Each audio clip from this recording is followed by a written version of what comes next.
eternal life, that's not enough for me. It's not enough.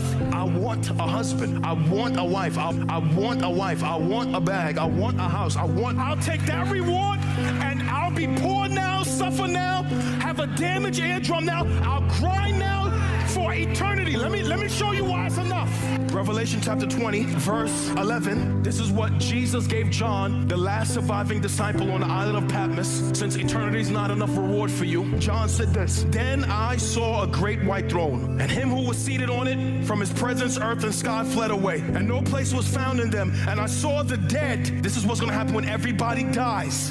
Great and small, rich and poor, famous and not famous, great and small, standing before the throne, and books were open. Nobody gets away with nothing. Then another book was open, which is the book of life, and the dead were judged by what was written in the books, according to what they had done. And the sea, that is the world, gave up the dead that was in it, and death and Hades gave up the dead that were in them, that is hell, which is temporary. Everybody is in hell right now, is in a prison until judgment. That's death and Hades gave up the dead who were in them, and then they were judged, each one of them according to what they had done. You don't want Christ? Watch. You think salvation is not good enough? Watch. Then death and Hades were thrown into the lake of fire. This is the second death, the lake of fire. And if anyone's name was not found written in the book of life, he was thrown into the lake of fire. Rich now,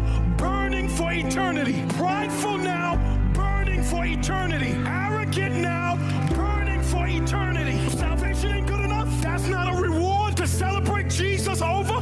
Verse 21, then I saw the new heaven and the new earth. For the first heaven and the first earth had passed away, and the sea was no more. And I saw the holy city, New Jerusalem, coming down out of heaven from God, prepared as a bride adorned for her husband. And I heard a loud voice from the throne saying, behold, the dwelling place of God is with man. He will dwell with them, and they will be his people. And he, God himself, will be with them as their God. He will wipe away every tear from their eyes, and death shall be no more. No more funerals, no more aging, no more sickness, no more disease. Neither shall there be mourning or no crying, no more pain, for the former things have passed away.